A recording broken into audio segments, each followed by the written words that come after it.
As an enrichment teacher, I have had the opportunity to be a core teacher, but being an enrichment teacher takes a whole new standpoint. You have to really research the previous standard. You can't just go in and teach the 8th grade standard because they're in 8th grade. They're in enrichment because they're at a different level. So if you don't research the previous standards, you're going to struggle teaching the current standard because you don't know what they were supposed to know before they got to this point, or what benchmark they should have reached before they got to this point. Today we're going to be discussing functions. That is lesson 6 in your new book. Lesson 6, functions. Your notes are on the board, so write these notes down, please. Your essential question is, what is a function? And on the board you have a definition and an example, and then you have a couple of questions that you need to ask yourself while you're working your functions, while you're dealing with functions in this lesson. It says a function is a relationship between an independent variable x and a dependent variable y, where each x value has one and only one y value. The rituals and routines that I have in place in my classroom are, students know we come in, they take out their sheets of paper and get ready to work. So they take out their paper, their pencil. I have extra pencils and extra tools that they may need to work with already placed at a certain station, so they know to come in and get those items. We don't break off. We do have group work, and we don't break off in groups until I give them the cue to break off in groups after we've done our introduction of the lesson. On your handout, you have a copy of today's lesson. It says, what is a function? It says, a teacher likes to remind his students that their future earnings are often a function of what they are learning. What exactly does it mean to say that one thing is a function of another? It relates to the dependence. As you can see in the green on the board, it says a function creates exactly one output for each input. And so an example of a function table is what you have on the board, as well as on the first page of your sheet. So we're going to spend about 10 minutes discussing functions, introducing the function, and then we'll split off into groups after about 10 or 15 minutes. I use a timer to stay on pace, and also to keep the kids, give them a sense of, organization as far as why we're doing this and how long it's going to take us to do this. That way they're not spending a lot of time. If you give them a set amount of things to do within a set amount of time, they're not spending a lot of extra time talking and playing. And because it's a smaller group, it's like they help each other move along. Let's move on. We don't have that much time. It says each coin of American currency is assigned one specific value in dollars. For example, the value of a penny is always 1 cent. In this function, an ordered pair relates the name of a coin to its value in dollars. So you want to, if we had to pick an independent variable and a dependent variable, which would be our independent variable, meaning our x? Which part of the table would be our x? What did you say? Coin. Yes, K1, thank you. Coin. Coin would be our independent variable. And our dependent variable would be our what? Our dollar value. Because regardless of what I input, the coin, if I say a penny, what color is a penny? Brown. Do we have any other type of coins that have that color? No. If I say a dime, Reuben, what color is a dime? Silver. We have several options, but a dime has a specific what? What's different from a dime and a quarter? The cost. The how much it's worth. It's worth. Yes, Margaret. The shape. And Glenn? Well, whoever's name on it or face. Whose name? There's a different president on it. Yes, it is. Let's look at our next table. Our next table is talking about miles and calories. So our miles is our what? Is that our independent variable or our dependent variable? Caleb. Miles is what? Is that our independent variable or our dependent variable? Dependent. let's look at it. Miles is our input. That's what we're relying on. So that is our independent variable. Thank you. Tatiana, calories, is that our independent variable or our dependent variable? Dependent variable. So the amount of miles that we walk is going to depend on the amount of calories that we burn, correct? Yeah. So your think question says, what are some relationships that are functions? What exactly, let's see, Alexia, what exactly is a function again? What do you know? Just this far, what do you know? You can say you know what a function is. It's a relationship between an independent variable and a dependent variable. It's the relationship between the independent variable and the dependent variable. And when let's say we had to create an expression or create an equation, do we need variables? Yes, we do. Yes, we do. What type of and what becomes our independent? Is that the input or is that the output? The input. The input. And our dependent variable becomes our Output. Okay, Juan, can you read the first paragraph for me? A basketball coach gives the starting player a game jersey. At the same time, he measures the player heights. This relationship is a function. For each jersey number, he records only one player's height. If jersey number is the input and the height is the output, then the relationship is a function. Okay. Margaret, can you summarize what the paragraph that K1 just read is talking about? So the basketball coach, for each jersey number, he records one player's height. And that if the jersey number is the input, the height would be the output, and the relationship is a function between those two. Okay, very good.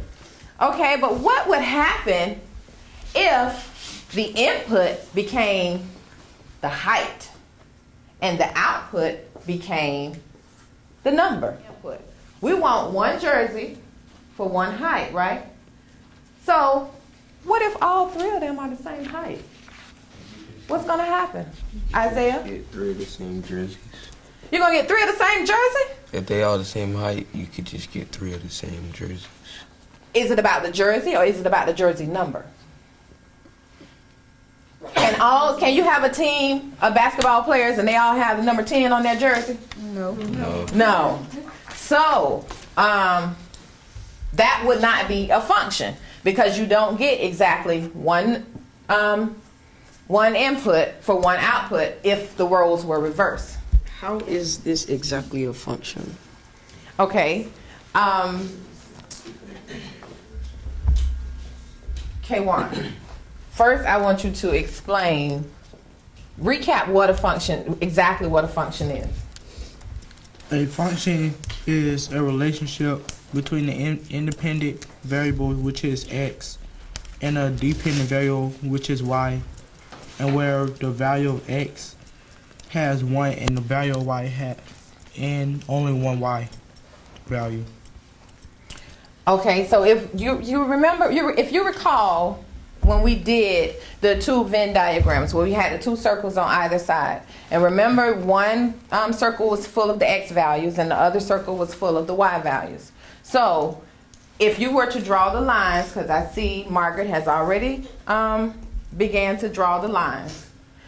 You got your bubbles. So our input, we're going to have a 3, a 5,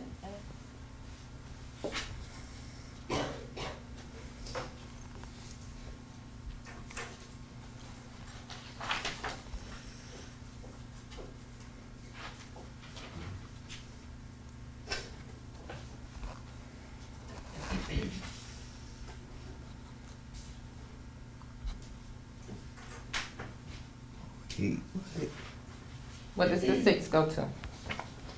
That's close to 9.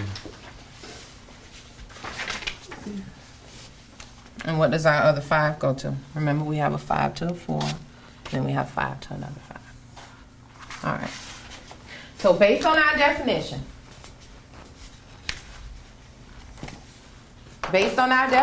favor, What was the first question that we're analyzing?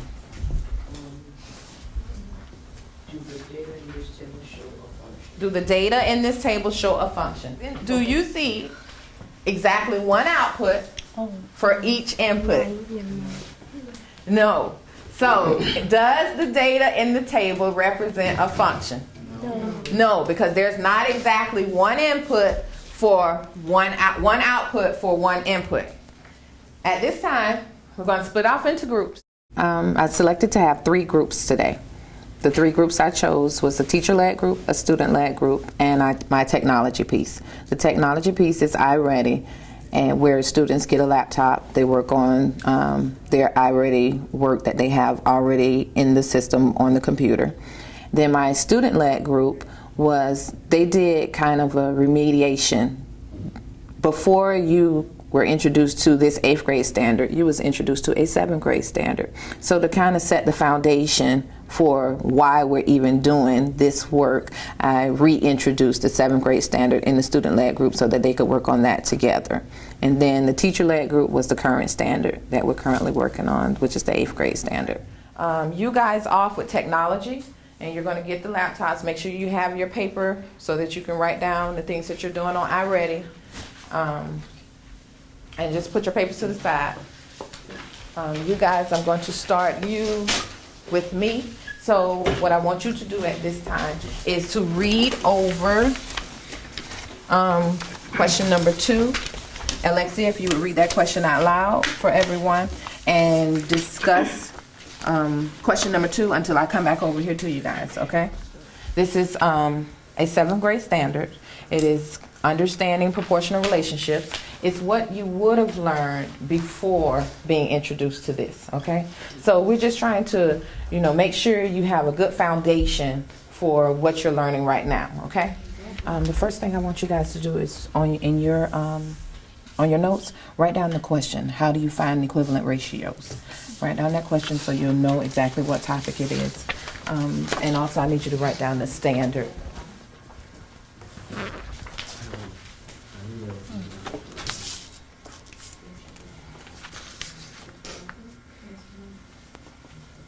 At the top of your lesson, make sure you put your date on it and discuss the questions.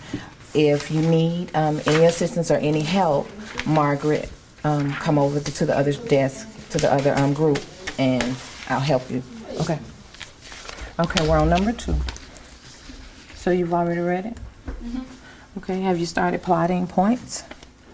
Because that's what it says, plot the ordered pairs. The first part of the question says plot the ordered pairs from each table to represent the relationship as a graph. So the first thing you need to do is plot the ordered pairs. Your x value is what? What's your x value in the table? Your x value is represented by what part of the table? Your what? Your year. And your y value is represented by what? Number of dog license. The number of dog license.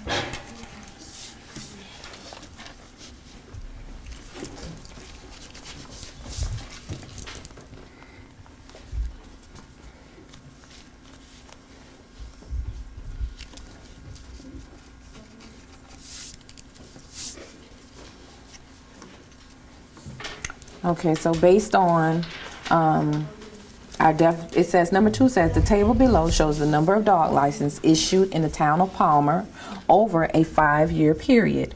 On the blank graph to the right, label and number the axis. Then plot the ordered pairs.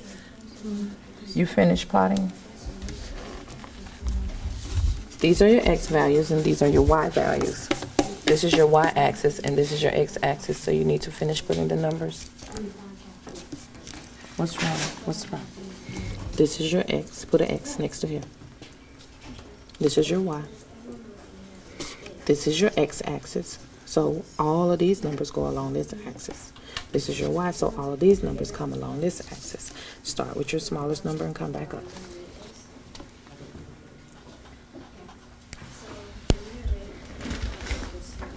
All right.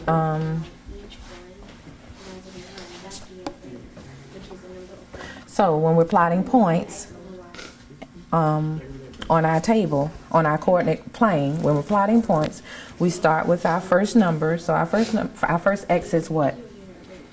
Our first X is what, Ruben? Our first X?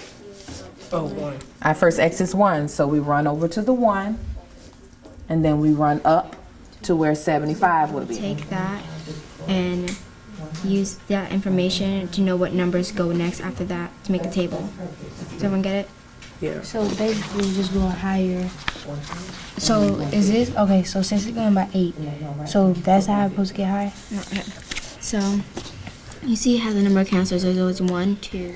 I grouped the students based on their mid-year diagnostic. Their iReady diagnostic revealed that some of them were profile 1, meaning they were more than 2 years behind. And then profile 2, 3, and 4, they wasn't as behind as the profile 1. Based on those numbers, I was able to group my profile 3s and 4s together, and then my profile 1 and 2s, as I did more investigating as to what standard or what benchmark they were lower in, I kind of split the groups to get, some would be teacher-led and some would be student-led. Okay, you all can close your, put away your first handout, and I'm going to give you a new handout so that you all can work on the standard that you would have seen in the 7th grade before being introduced to this standard, so that you can get a better foundation of what you're really doing. I want you guys to discuss the questions. I want you to, Alexia, if you could read question 1, Brooke question 2, and then so on and so forth. Make sure everybody gets a chance to read one of the questions and discuss the answers, and everybody put forth a good effort, and I'll be back, okay?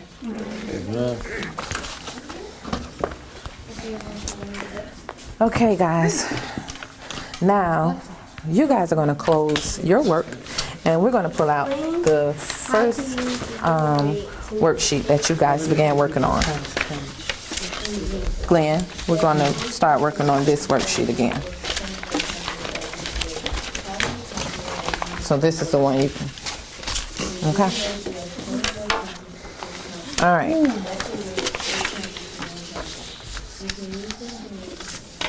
So if everybody could turn to number 2.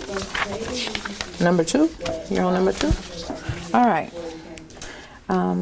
Could you read the directions, Margaret? Plot the order pairs from each table to represent the relationships as graphs. Then answer the problems. Okay, what is the first part of the question? Because remember, we need to break down our questions. So the first part says do what? Plot the order pairs. Plot the order pairs. So you need to plot your order pairs. Make your coordinate plane look like a graph. So on here, Glenn, which is our X? Which is our X-axis? The year. The year is our X-axis, and our Y is our what? Number of dog licenses. Number of dog licenses. So on the X-axis, right here, Glenn, you're going to write 1, 2, 3, 4, 5 under each line. Okay. All right. I'm back over here. Plotted your points? Yeah. Yes. Great. It says describe the relationship between the input and output values.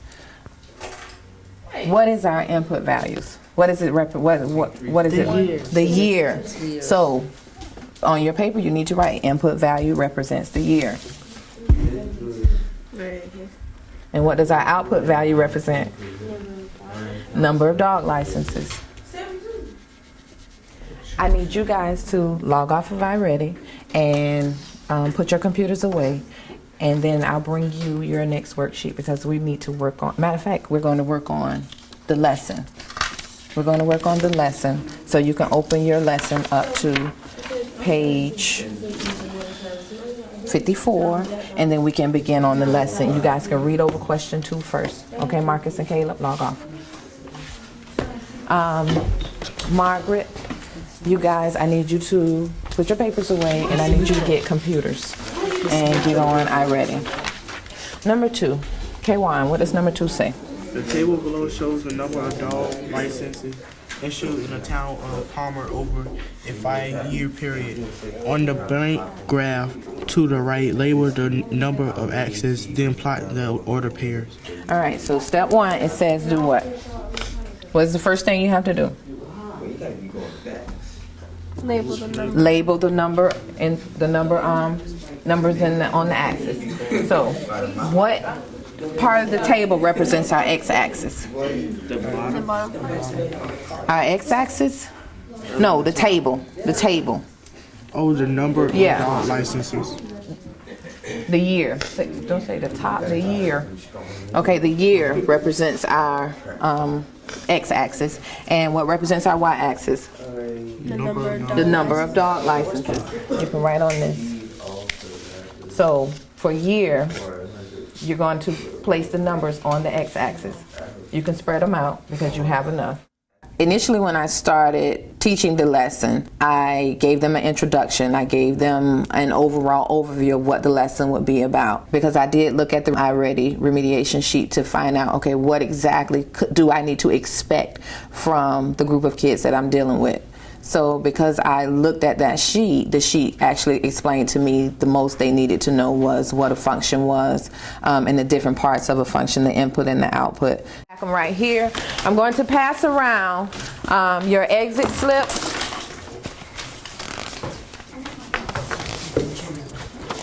While I'm passing around the exit slip, what was our topic for today? Functions.